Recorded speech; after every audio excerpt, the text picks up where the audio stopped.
உங்கள் favourite TV ஷோக்களை இனி miss பண்ண தேவையில்லை. ZEE5 இல் முற்றிலும் இலவசமாக காணுங்கள். இங்கேயும் எப்பொழுதும். நீதான் என் பேத்தி கழுத்துல தாலி கட்டணும்னு நான் ஆசைப்படுறையா? என் ஆசையை நீ நிறைவேற்றி வைக்கணும்ல. உங்க எல்லார்கிட்டயும் நான் இது ஒரு ரிக்வஸ்டாவே கேட்டுக்கிறேன். தயவு செஞ்சு இதுக்கு மேல இதை பத்தி யாரும் எதுவும் பேச வேண்டாம். முதல்ல அந்த டாக்டர் வரட்டும்.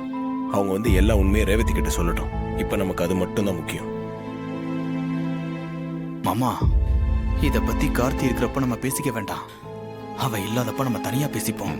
சரி மாப்ள. ஓகே. என்ன ரெண்டு பேர் ரகசியம் பேசுறீங்க? அது ஒண்ணு இல்ல மாப்ள. டாக்டர் எப்போ வருவாங்கன்னு கேட்டாரு. இன்னும் கொஞ்ச நேரத்துல வந்துருவாங்க. பாட்டி, நீங்க வந்ததுல இருந்து என் மைண்ட்ல ஒரு கேள்வி ஓடிக்கிட்டே இருக்கு. அத கேட்டுட்டுமா? என்னையா அது? கேளு. அது வட மாநிலத்துல இருந்து எதுக்கோ வேலைக்கு ஆள் வச்சு நான் பாத்திருக்கேன். ஆனா உங்களுக்கு பாடி கார்டா 2 பேரை பஞ்சாப்ல இருந்து இறக்கிருக்கீங்களே. யார் இந்த யோயோ ஹனி சிங்கர்ஸ்?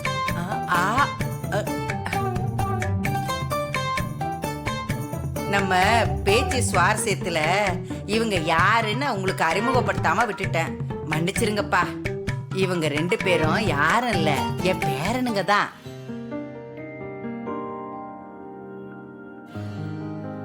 உங்க பேரன்களா? என்ன பாட்டி சொல்றீங்க? ஆமாய்யா, இவங்க 2 பேரும் என் கடைக்குட்டி கார்த்தியோட கூட பிறந்தவங்க. அருண், ஆனந்த்.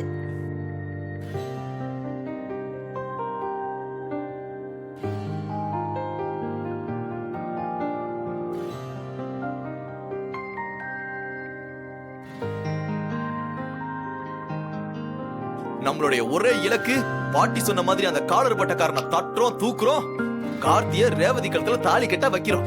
இதுதான் நம்மளுடைய ஒரே இலக்கு, பிளான். இத செஞ்சு முடிக்கிற வரைக்கும் நம்ம யாரும் ஓயக்கூடாது. ஓகே? கண்டிப்பா செஞ்சு முடிப்போம் மாப்ள.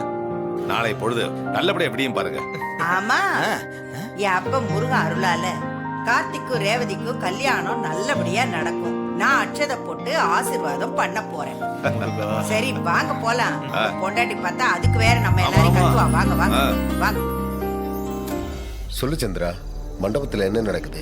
இங்க அந்த கிழவி, அதான் என் அக்காவோட மாமியார், இங்க வந்து என் பேரனுக்கும் பேத்திக்கும் தான் கல்யாணம் நடக்க போகுது அப்படின்னு சொல்லி கத்தி கலாட்டா பண்ணிட்டு இருக்குங்க. பெரிய டார்ச்சரா இருக்குங்க. அவ அக்காவே ரொம்ப நக்கலா பேசிட்டு இருக்கா, சவாலும் விட்டுட்டு இருக்கா. சவால் விடுறாளா? ஆமாங்க, என் பேரன் வருவான், வந்து என் பேத்தி கழுத்துல தாலி கட்டுவான், அப்படி இப்படின்னு சவால் விடுறாங்க. அடேங்கப்பா, அதுக்கு உங்க அக்கா காரி என்ன சொன்னா? அவ வழக்கம் போல சத்தம் போட்டு அந்த கிழவிய எப்படியாவது துரத்தலான்னு பார்த்தா. ஆனா அந்த கிழவி அசரவே இல்லைங்க. என் அக்காவுக்கு அவ செம்ம டஃப் கொடுத்துட்டா. அக்காவோட பயமுறுத்தலுக்கெல்லாம் அந்த கிழவி அசர மாதிரியே தெரியல. எனக்கே அந்த கிழவி பேசினது கொஞ்சம் ஒரு மாதிரியா தான் இருந்துச்சு. அந்த அளவுக்கு பேசிட்டா. அப்புறம் என்னாச்சு? ஆனா அக்கா எப்படியாவது கிழவிய துரத்திரும்னு நினைச்சேன். அதுக்குள்ள அந்த ரேவதி அங்க வந்து அந்த கிழவிக்கு ஏதோ சப்போர்ட்டா பேசி சென்டிமெண்டா எமோஷனலா பேசினாலா. அதனால அக்கா கொஞ்சம் இறங்கி வந்து அந்த கிழவி மண்டபத்துல இருந்துட்டு போகட்டும்னு சொல்லிட்டா. ஓ, அப்படியா விஷயம்? அதுதாங்க எனக்கு யோசனையா இருக்கு. அந்த கிழவி எப்படியாவது அவ பேரனை மண்டபத்துக்கு வர வச்சு கல்யாணத்துல கலாட்டா பண்ணுவாளோன்னு தோணுது. அவ ஏதோ ஒரு பிளானோட தாங்க இருக்கா. ரேவதி கல்யாணத்தை பத்தி நாம ஒரு பிளான் போட்டா அந்த கிழவி வேற பிளான் போடுறாளா? நாம போட விட்டுருவோமா? அவ பிளான் எக்காரணத்தை கொண்டு நடந்துடக்கூடாதுங்க. நாம கவனமா இருக்கணும். கவலைப்படாத, நம்மள மீறி அந்த கிழவி எதையும் கிழிக்க முடியாது. நாம என்ன பிளான் பண்ணமோ அதுபடிதான் ரேவதி கல்யாணம் நடக்கணும். அதுக்கு தாங்க நான் இப்ப உங்களுக்கு போன் பண்ணேன். அந்த பேரை எங்க இருக்கான் என்னன்னு கொஞ்சம் தேடி பாருங்க. ஏற்கனவே அவ போட்டோ உங்களுக்கு அனுப்பி வச்சேன்ல. ஆமா, நீ அனுப்பி வச்ச. நானும் அவனை கோயில்ல பார்த்து தர்ம அடி கொடுத்தேன். ஆனா அவன் எப்படியோ ஓடிட்டான். சரி, இப்ப நல்லா தேடி பாருங்க. அவன் கிடைச்சா மண்டபத்துக்கு வராம அப்படியே அனுப்பிடுங்க. சரி சந்திரா, நான் தேடி பார்க்கறேன். சரி, நான் போய் அக்கா கிட்ட சொல்லி அந்த கிழவியை எப்படியாவது துரத்த முடியுமான்னு பாக்குறேன். சரி, நான் வச்சிடறேன்.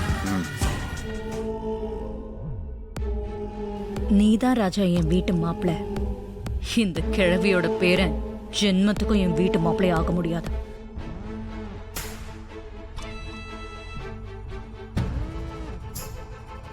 என்ன சாமுண்டீஸ்வரி, பொண்ணு மாப்பிளைக்கு முகூர்த்த புடவை பட்டு வேட்டி சட்டை கொடுத்தாச்சா?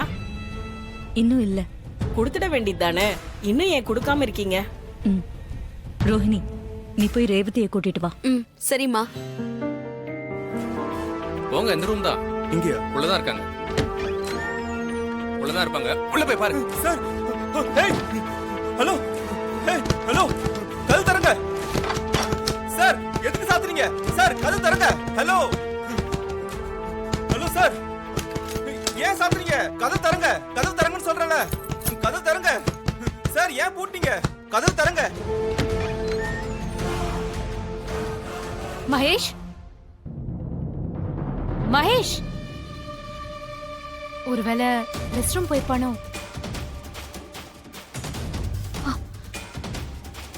கதவு வெளிப்பக்கம் சாத்திருக்க.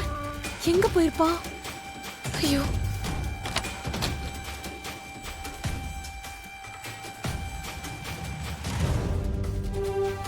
சார், கதவு தரங்க சார். சார், வெளிய யாராவது இருக்கீங்களா?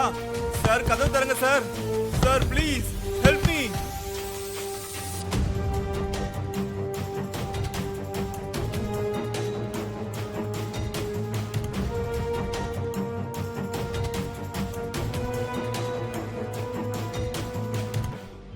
சந்திரா, அக்கா.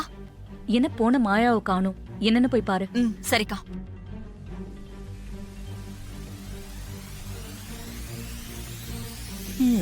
நீங்க எங்க தேடினாலும் கிடைக்க மாட்டான்.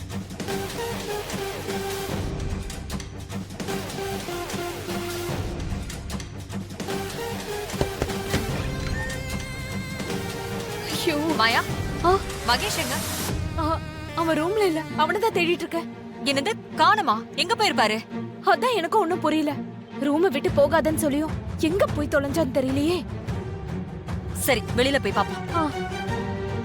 சார், நான் கல்யாண மாப்பிள்ள சார். சார், என்ன உள்ள வச்சு பூட்டிட்டாங்க சார். சார், சார், கதவு தரங்க. எங்க எங்க போய் தொலைஞ்சான்னு தெரியல. அத்த, நேரம் ஆகிக்கிட்டே போகுது. மாப்பிள்ளை இன்னும் காணுமே. ஆமா ஈஸ்வரி.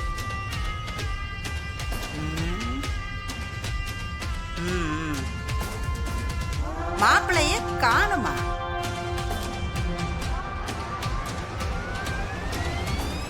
இப்படி எல்லாம் நடக்கும் தெரிஞ்சு பயந்து ஓடி போயிட்டானா? தேவையில்லாம பேசிட்டு இருக்காதீங்க, அப்புறம் எனக்கு கெட்ட கோவம் வரும். சாமுண்டீஸ்வரி, நீ கோவப்பட்டாலும் பரவாயில்ல. நான் சொல்ல வேண்டியதை சொல்லியே தீருவேன்.